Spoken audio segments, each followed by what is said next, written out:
Only superior military technology can credibly deter war. The DoD is a black box. We're trying to fix it. We have more companies than we've ever seen before who want to work on national security. This is the best alignment that we'll have in our lifetimes. Only the soldiers will actually be able to tell you, yes, this works at a time of crisis.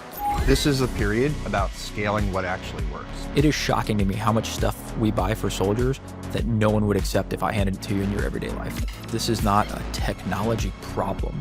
This is a culture and a process problem that we can apply technology to.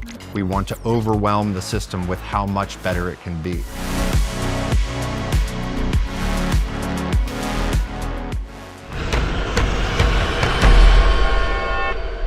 You both are CTOs of two very important public institutions. Can we start off with telling us who you are and what you do? I'm Alex Miller. I'm the CTO for the Chief of Staff of the Army.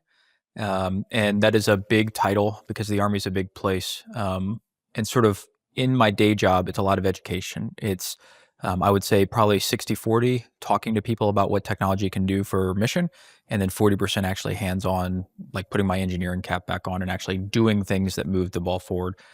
I would say very similarly to a company, what I do as the CTO for the chief is think about what the North Star should be for the Army in terms of how we leverage technology, how we employ it, and then what our missions are that can leverage it, and then actually going forward and helping people get there. So while companies have boards of directors and presidents and all these different things, we also have a board of directors that is Congress. We also have stakeholders that are the American people. However, most companies don't have 60 years of policy and rules that were written generally by enthusiasts and visionaries, but implemented by minimalists. And what I mean by that is risk minimalists. So most of our day job is just actually going through and educating, having a unique understanding of what our job is, what the mission is, and having done it to make that connection happen. And what did you do before you were the CTO? Before I was the CTO, I was the Science and Technology Advisor for the Army G2, and that is the Deputy Chief of Staff that runs intelligence. So I was the guy doing all of the technology for Army military intelligence. So I got to do some pretty cool stuff, work with some really interesting people, and that was where all my downrange time was as an intelligence professional. Justin, how about you? Justin Fanelli, Department of Navy, so Navy and Marine Corps, Chief Technology Officer. Just like Alex said, Navy's a big place. Oceans are 2/3 of the world. We want to cover as much ground as possible. And the CTO position within government came 30 years after it did private sector, right? And even later than that after defense.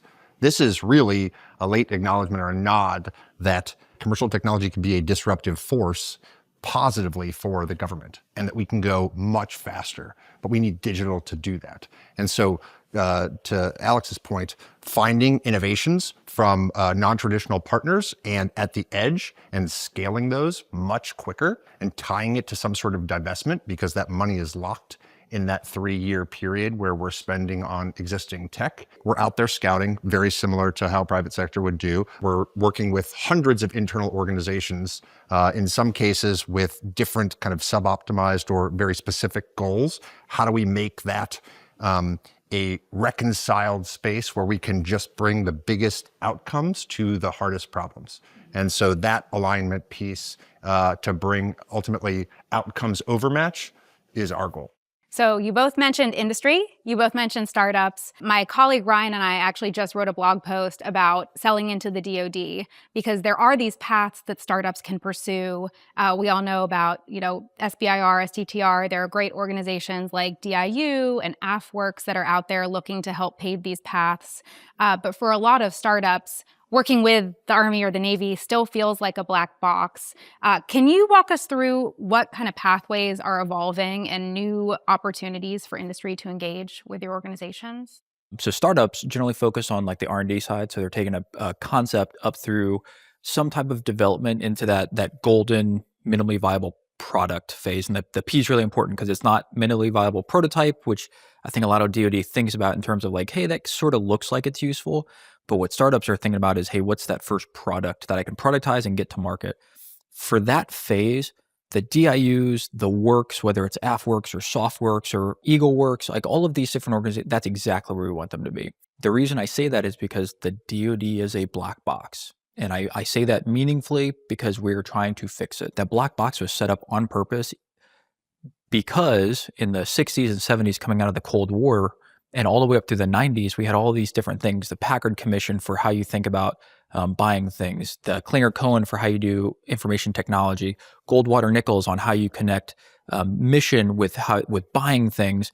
And all of that is still the rules that we live under, and everything since then's been duct tape and bubble gum. What we are trying to do is instead of MacGyvering our way through that, which all of us have spent a lot of time doing, we are trying to, like Sword of Damocles, cut through all of it, get rid of all of this extra bureaucracy, work with the Hill so that it's not a black box. And it's sort of like the 12-step program. If you can't admit there's a problem, you can't actually solve the problem.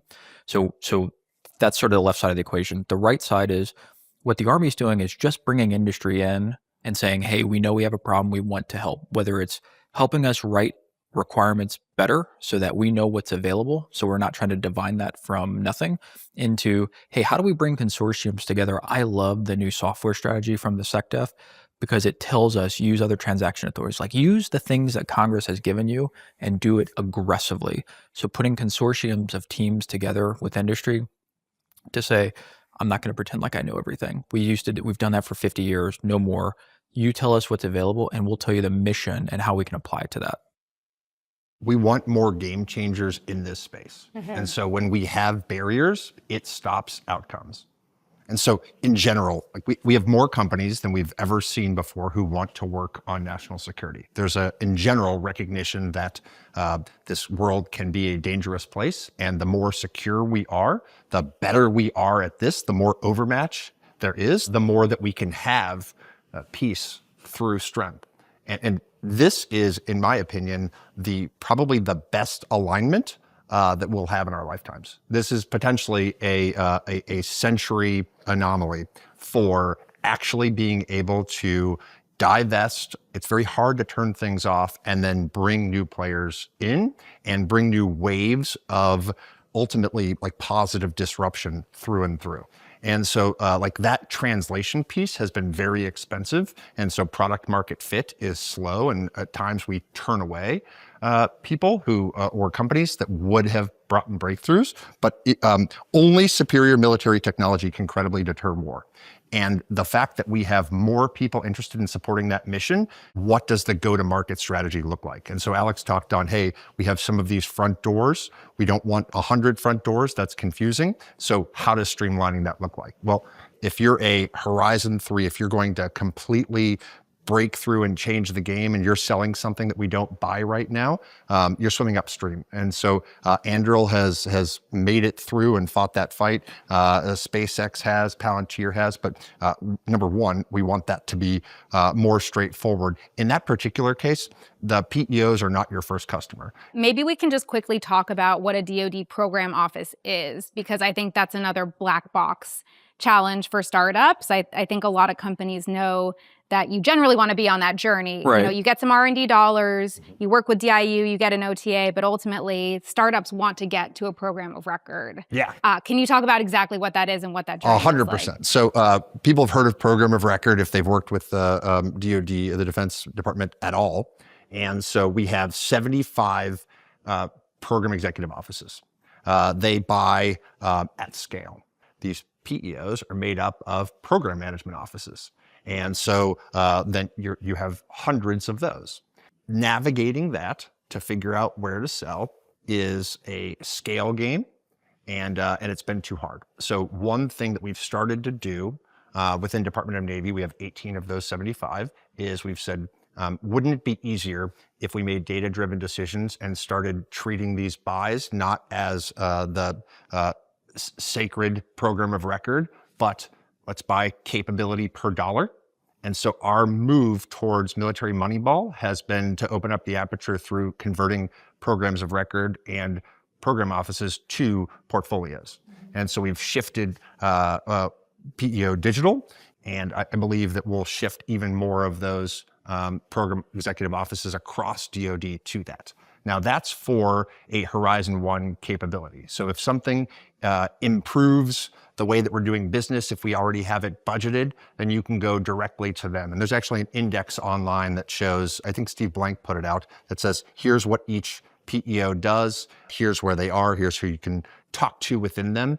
The goal there, because they have fixed budgets, is finding something, again, to turn off, because no one has runway to do 3 years of piloting until you transition to something. If you are doing a Horizon 2 capability, we're working on a breakthrough, but it's existing technology, or there is a budget line. We have now more Valley of Death funds than we used to. We have small business innovative research, but that's more of a door prize. You need to get to that operations and maintenance long tail funding. We have something called AppFit.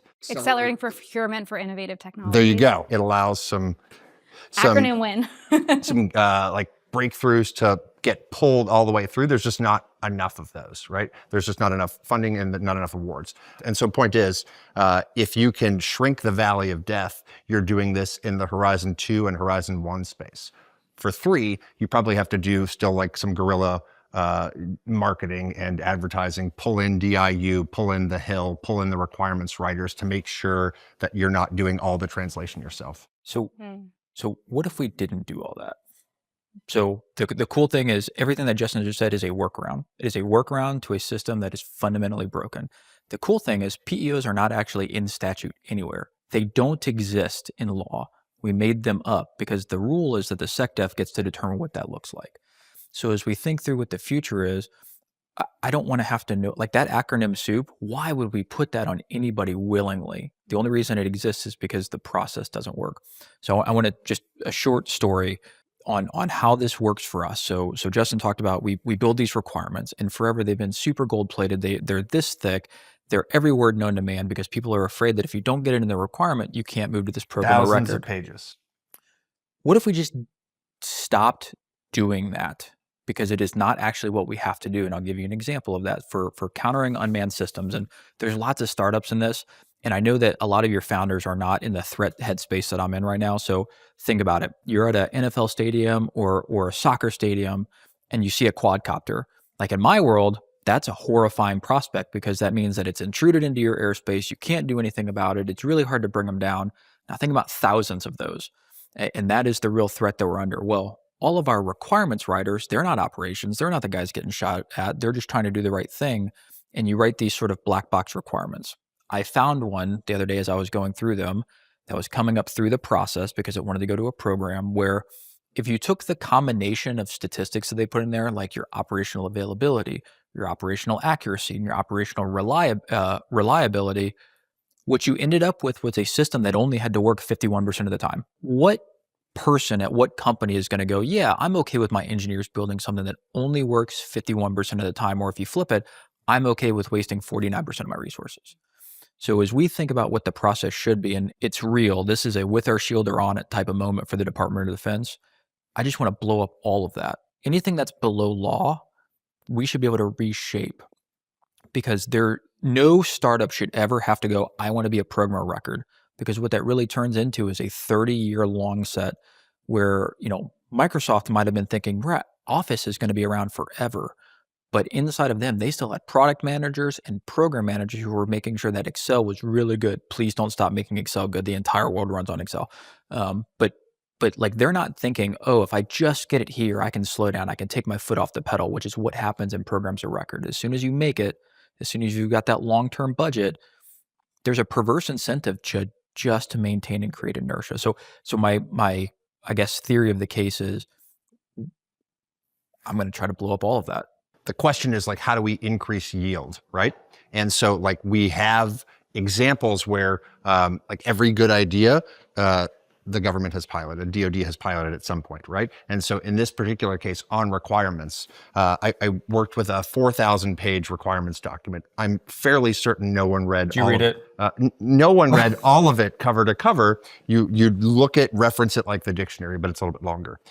In this particular case, we said, hey, we're going to use capability need statements because this isn't going to get us what we want anyway. And so we fast-tracked an 18-month process in 3 months with a couple pages between CNSs, capability need statements, and top-level requirements. The software acquisition pathway allows us to do that. And so we already have examples where the right thing is working way better than the old thing. It's a K-curve. This is a matter of scaling what's working better. And the only way we do that, because there is some risk aversion, is emphasize that the outcomes and the trade-offs are for our warfighter.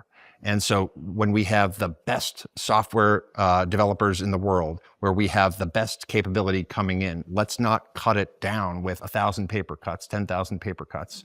Let's make decisions based on the impact that they're making. We're doing more of that, but it's pockets of excellence. So that's huge. So there's sort of this acknowledgement about the black box and then a solution to managing the black box. Sounds like there's also major changes happening when it comes to capabilities and being able to say we need to experiment because the pace of technology is so fast. We can't write a requirement for a capability that's going to be developed 3 years from now because of the pace of software development, AI, all of these things. It's moving so fast that you need to be more agile. Especially with horizontal capabilities like artificial intelligence. Like, how would we pull in artificial intelligence across 75 PEOs? Like, we need to name enterprise services. And so Defense Innovation Unit is actually has a digital on-ramp where they're trying to streamline that so that we can make buys based on impact. The chances that a bunch of horizontal organizations were going to do the same thing was always high. Quick example is we had edge compute ashore. We had a hyper-converged infrastructure, small box that was doing incredible kind of like we could divest a $1 billion purchase and just move to this in every way more capable solution. And we said, what about that for a float? And one of the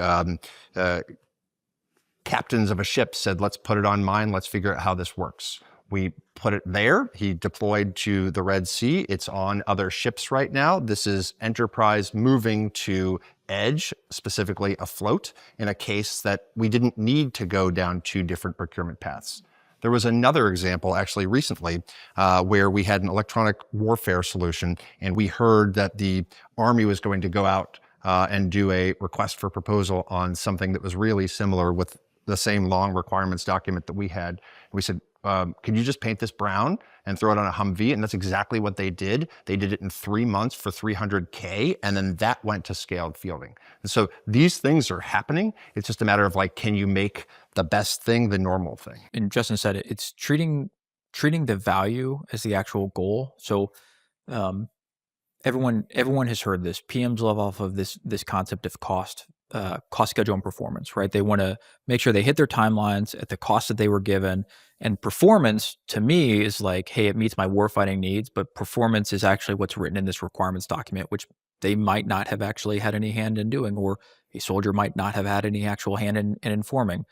What we were trying to do is flip that and say, no, your value and time to delivery is your actual need. Now, everyone has permission to do the right thing. So as you think about venture funding all the way up through Series X, Y, or Z, where a lot of the companies that we work with actually still live in those spaces, they need to have a front door. But what we're doing in the Army is going, hey, if you're ready, let's go to the field right now.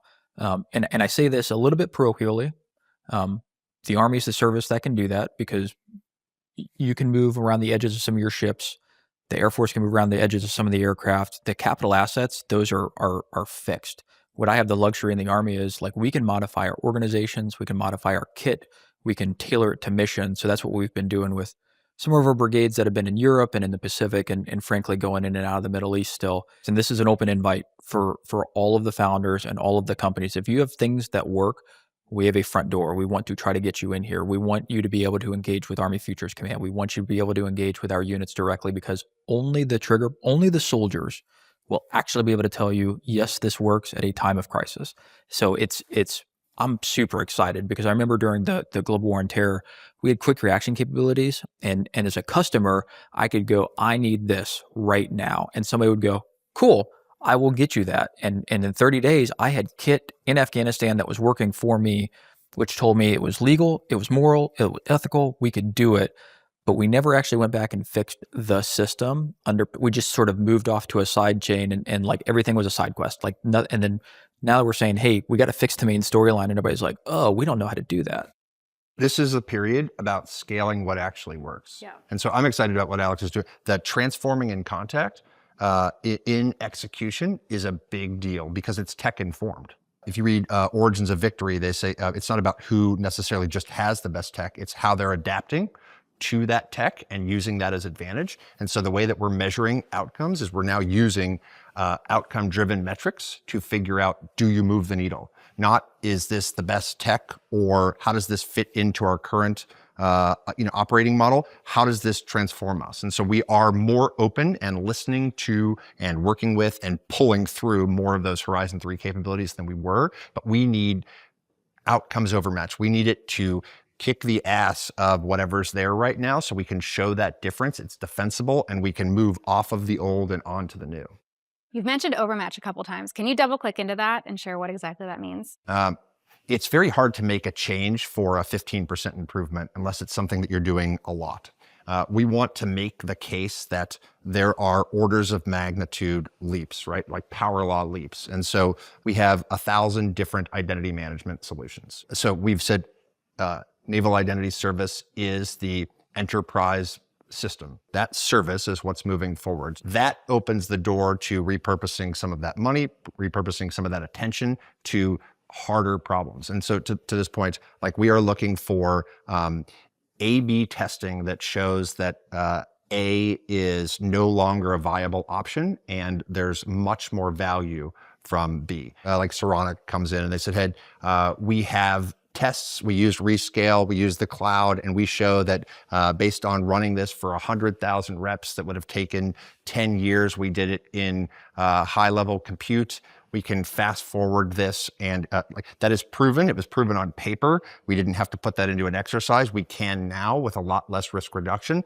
but that is an easier A/B decision because they've translated it into our language, which is outcomes. I guess I'll give an Army example. So we have this concept of mission command, and I don't want to go into like Army terms because it gives us this false sense of security, like we're doing something unique. We had 17 programs of record in this mission command enterprise, and each one did sort of similar things in the fact that each one of them had a map. Humans like pixels. We're really good at seeing pixels. They make us happy. So we looked at maps.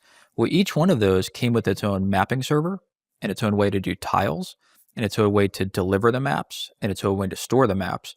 And about 2015, 16, everybody went, hey, this Google Earth thing is pretty legit. We should probably just try to use that. And it took 5 years for people to go, oh, we can just start sharing KMLs and KMZs with each other and start sharing it. Well, by then, you had really, really good software companies that had said, cool, we're going to give you these enterprise services. I don't care what map you use. I don't care who provides it. You just tell it, you point us to it and we'll serve it to you. And all of us kind of went, yeah, I want that. But we couldn't because we had 17 programs of record owned with their own vestigial architecture, and we had to do a bunch of architecture archaeology, and we had a bunch of people who were protecting their rice bowls in terms of those programs.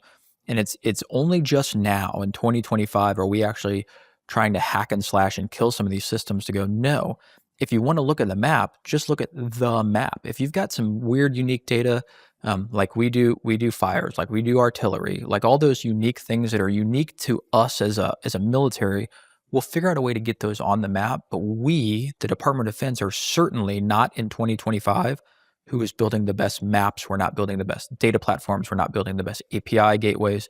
So let's not pretend it. Let's just get all those pieces together and collapse all of these other vestigial organs. It's been, I cannot describe how excited I am because this is a real, like, we're doing it. We're doing it live, and I love it.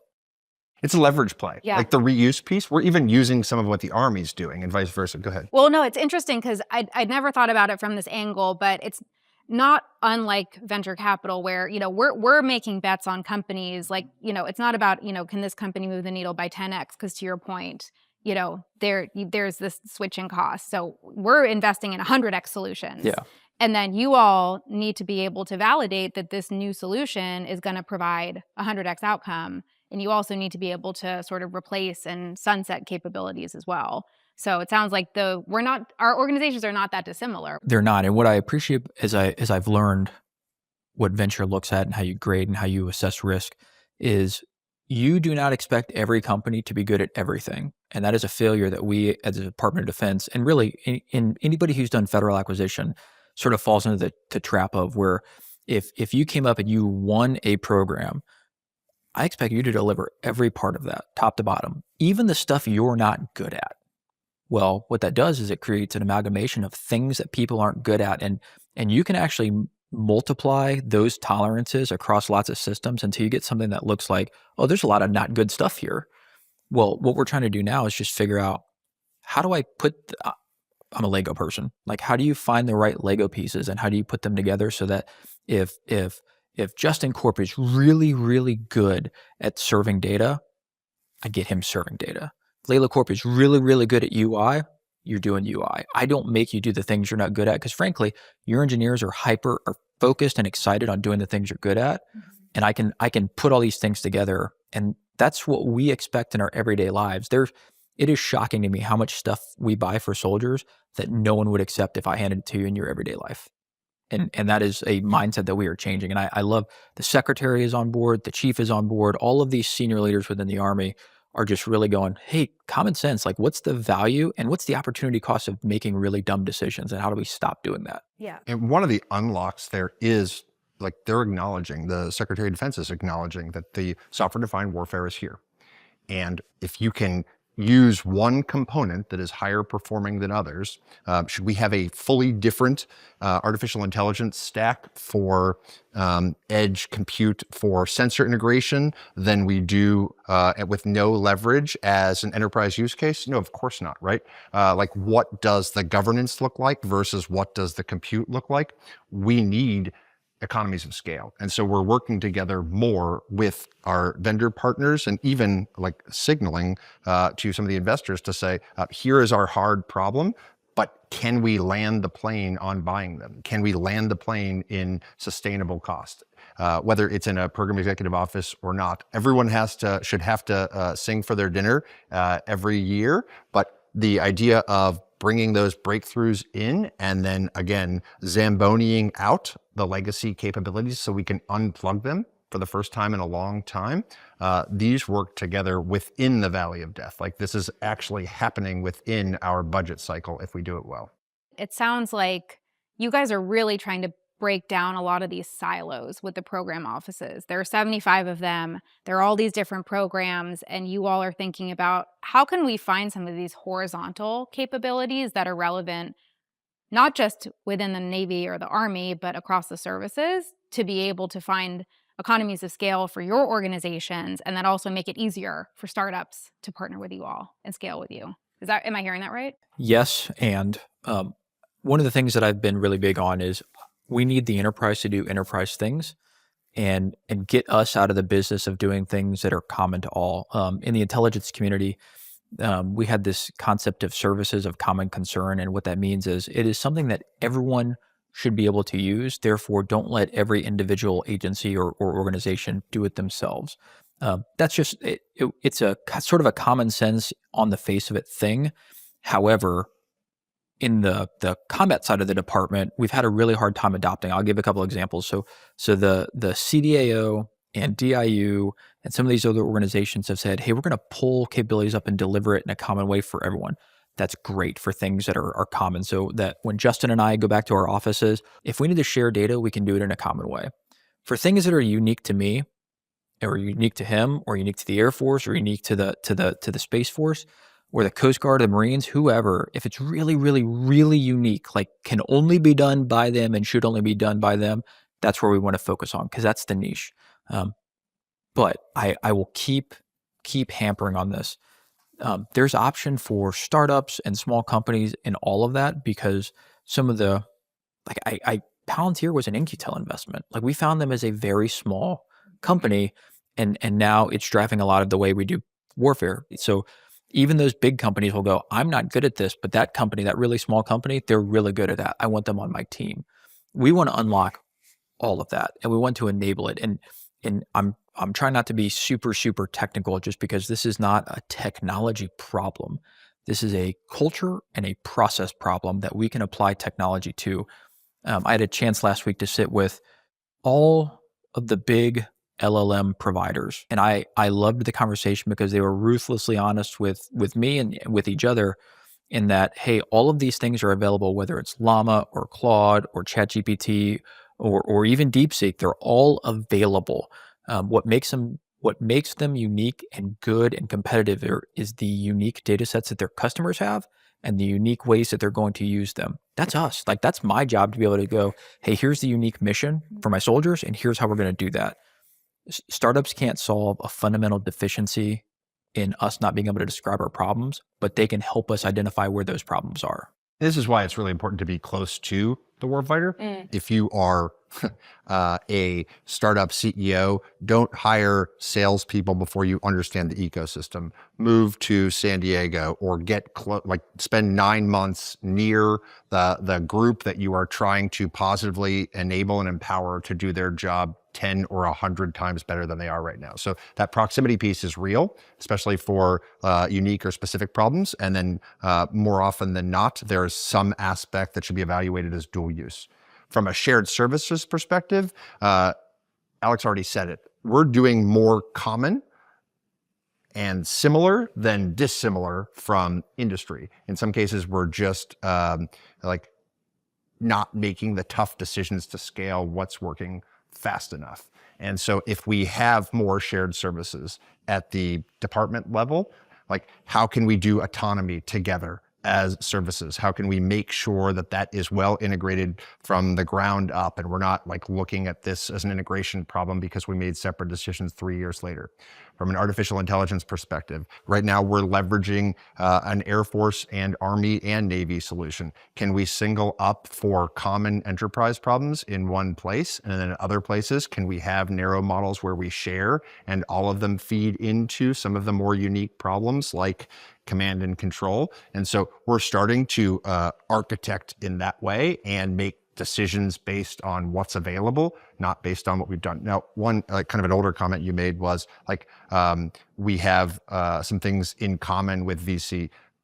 Sure, from a funnel perspective, that would be the ideal state. One of the tricky parts for us, because we are such a big organization, is finding people who think that way and fanning the flames and empowering them. And so every organization has latent risk takers, even if they're conditioned to not take risk. I mean, the acquisition community teaches us that lowering risk, reducing risk is the goal. So essentially like playing not to lose. That's doesn't really keep pace with, in a lot of cases, in many cases, with the current trajectory of technological advancement. And so we have found unleashed people, mavericks, who are willing to work against their self-interest to bring breakthrough capabilities through. I want to double click into that just a little bit. I know Justin and I could sit here and talk like really deep tech all day long, and we can go into the nuts and bolts. And we will. Don't threaten us with it. There's two things, the silos, and they just sort of put something in my brain. I want everyone who listens or sees this to understand we haven't missed the signal. Like, the department hasn't missed the signal. In 1968, something fundamentally changed the way that we do buying in the government, and it has not stopped changing since then. In 1968, there was a program put directly in the United States budget, and it was the Minuteman III program. That was the first time that a program by name was put into the budget that we had to spend money against.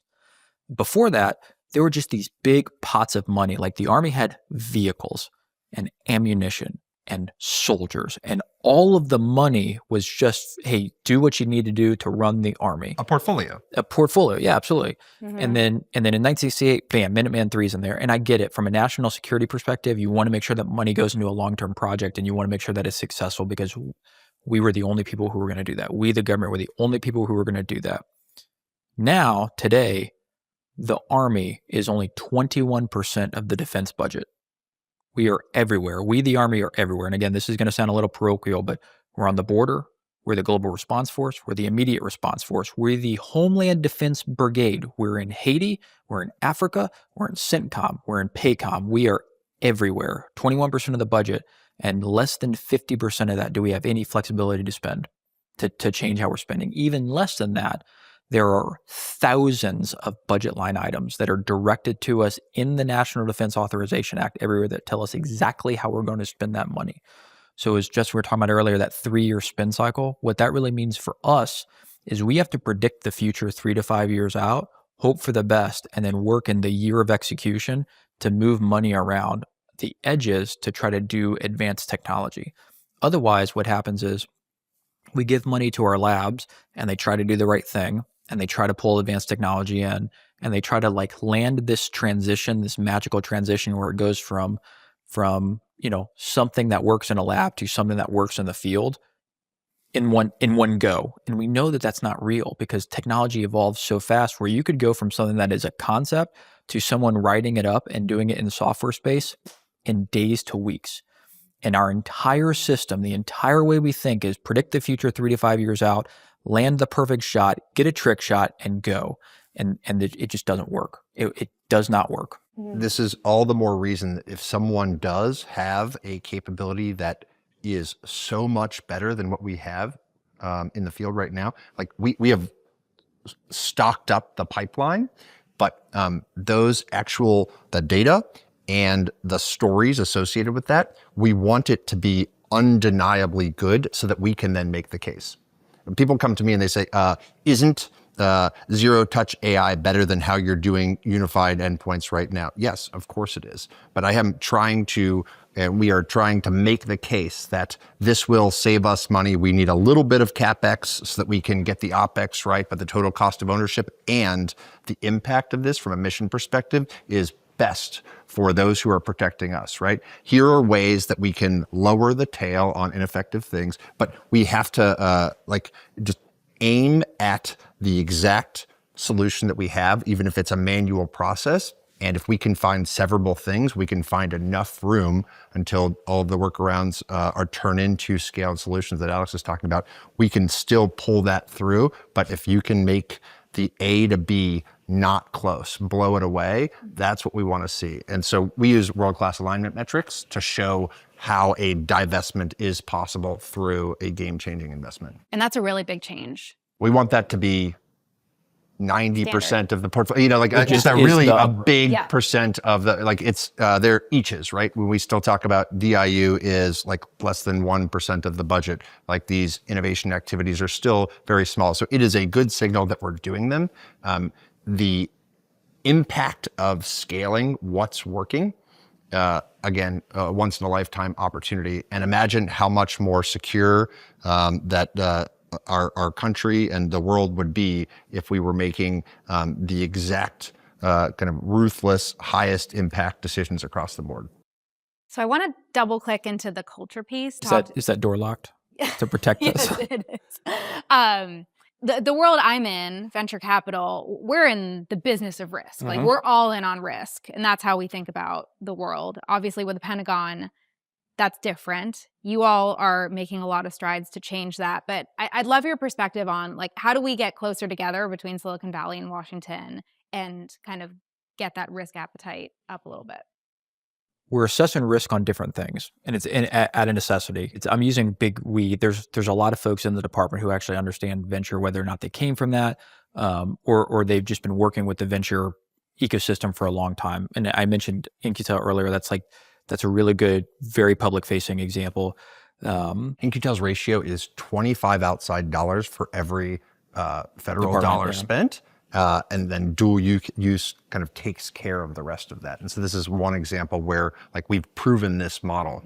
What we have to work through, and Justin said it really elegantly earlier, the people who take risk, their job, and I don't want to disparage anybody because they are hardworking Americans trying to do the right thing. Their job is to minimize the risk to the government. And the way that they measure risk is the potential for waste, fraud, or abuse of dollars. So what they're trying to say is, hey, if I give you $1, do I get $1 of value out of it? That's a good metric. What they don't do is if I give you $1 and I take 10 years to spend that $1, is it still worth $1?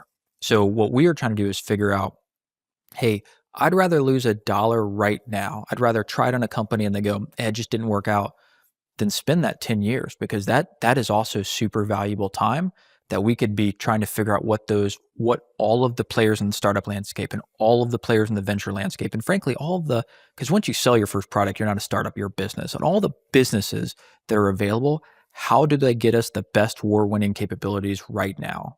And I know maybe it sounds cheesy, but I mean it. The risk calculus, we're not comparing the same things, and what would help is if those venture folks talk to our leadership, continuing to engage, because we're gonna work up. They need to work laterally to go, hey, the way you measure risk is fundamentally incoherent with where technology is going.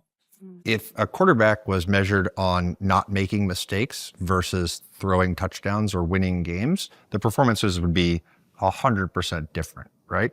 And so if your goal is to hedge against anything happening, then you're fighting against inflation as opposed to against disruptive technology. And so we used to have something called cost as an independent variable. We make anything an acronym, so CAVE. And so this was to say, like, how do you back in and make sure that you're spending the budget and then optimizing for that. If we had speed as an independent variable, SAVE, and we measured based on outcomes, then I think that looks pretty different. Like, that looks more like executing, and so people are doing that, right? And so when we say, hey, Unleashed folks, what do you have? They're not bringing 20% better capability. They're saying, hey, we're doing cross-domain solution right now through a bunch of different program offices. The Army's doing that as a service. Can we jump on cross-domain, even if it'll affect or make some people that created something in-house upset? Yes. For the sailor and for the Marine, yes. And but hold on, I want you to tell your story. I just want people to understand, who's listening, how ridiculous this is. Because cross-domain as a service is an API for binary XML between two networks. That's all we're talking about. Now, there's national security implications, but that is a solved problem and that we are fighting over. We want to keep solved problems solved, right? Get higher up the stack in general. I think it's academically interesting to resolve the same problem. That's for school. And so we have Marine Innovation Unit that is a way to keep really talented Marines in the reserves who have venture jobs as their full-time job. We're using them to scout technologies. We have folks over in Europe right now, so like working with some of the startup founders to say, hey, here is a breakthrough. What would scaling this look like? Well, it would mess up our program of record plan. That's not what we're optimizing for. We have contracting officers sometimes say, well, I want to do fewer contracts. Well, I want to win. So, and so then there are really good contracting officers who get that. And you know, short of like changing the way that we kind of fuel incentives, measuring how much better, 25 times better, like get after it folks are in different organizations. That K-curve fuels us, and it actually gives us more leverage to do more of this. And so ultimately, send your success stories if you are doing this really well and you're already in and you've made it, because we want to double down on this flywheel of this can happen. We don't want 2 successes a month. We want to overwhelm the system with how much better it can be. If you're not ready when the window of opportunity opens, sometimes you're waiting a really long time. And so we put CAPE, our mobile virtual network operator company startup, in Guam, and then we needed them. So like, hey, the pilot was ready for actual use. Here are places where if we are out hands-on testing with the best stuff, then we have an opportunity to scale in a significant way, much shorter than any of these timelines you hear about whenever you read about the government. Very optimistic. And this is really exciting. It feels like we're in the lightning in the bottle moment where there's a lot about to happen. I'd love to just get your quick take on the future, the year ahead, what you both are most excited about. I'm excited about the idea of, like, we don't have to prove that these things work anymore. So if we scale half of what's working well right now, I mean, the software acquisition pathways, we have gotten more permission, like significant permission to do the right thing. Now, how many people do it? And like, what does that look like? And what wins do we get out of that? And so ultimately, I am excited about participating in the race to have the best technology solutions and the companies that are offering the best breakthroughs to be fielded into that operations and maintenance pot and getting that to the production, to our warfighters' hands sooner. So I'm excited about the best chance I've ever seen in the next 6 to 12 months to get capability that wasn't under government contract into full-scale production. Hell yeah. Um, just- I'm actually really excited about a lot of things. This year we are going to put the consortium for the Army's next generation command and control into its program phase. So right now it's been in software pathways. Army Futures Command has been piloting this. We have a consortium, and I keep using that term deliberately, of just great companies who are going, here's what technology can bear. And I was at the National Training Center out in the middle of the Mojave Desert last week, and I crawled into an M1A2 SEP V3 tank, the coolest. 8-year-old Alex was very excited because I was in a tank. But that tank commander, He was wearing the same socks. I was wearing 8-year-old Alex was wearing the same. This fortunate son all day long. But I was sitting there with that tank commander, and he showed me, because we have taken a 20-year-old tablet that's mounted in that Abrams that's really hard to move, and we've given him everything on his TAC device, which is an Android app on an Android phone, and now he can command and control his tank company. So we're going to take that next generation command and control into, get that on contract and start moving forward and get that fielded to one of our divisions this year. In Europe, we're doing this thing called Project Flytrap. I welcome anybody to come try it. It's countering unmanned systems. So we are learning from Ukraine and what's happening over there.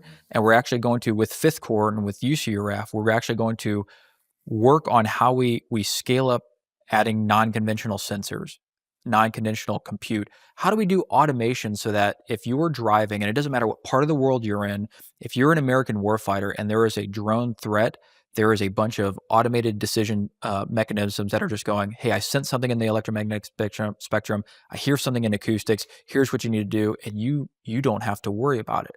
In the IED fight, they taught us something when you're going to combat readiness. They said, down, out, up. You have to look down to make sure you're not stepping an IED. You have to look out to make sure you're not going to walk into an IED. You have to look up to make sure that you're not getting shot at. Now, people have to look and make sure that they aren't seeing, drones flying, and I want to automate that. We are going to put together a consortium for autonomy. So we're going to take a lot of the vehicles that the Army has and think about, what does an autonomous formation look like? How does that pair with people, so that, and this is, true, the U.S. Army should never trade blood for blood in first contract. It should always be blood for an iron, and it should always be their blood.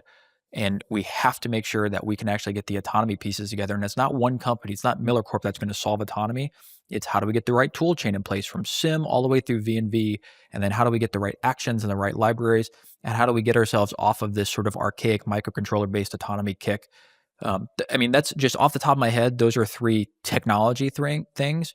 What we're going to do is just mass on the problem. So all of the policy blockers that have stopped us, like I said, it's a with our shields or on it type of phase. We are going to body block our way through this to do the right thing, because we can't not do it. Yeah. Hoorah.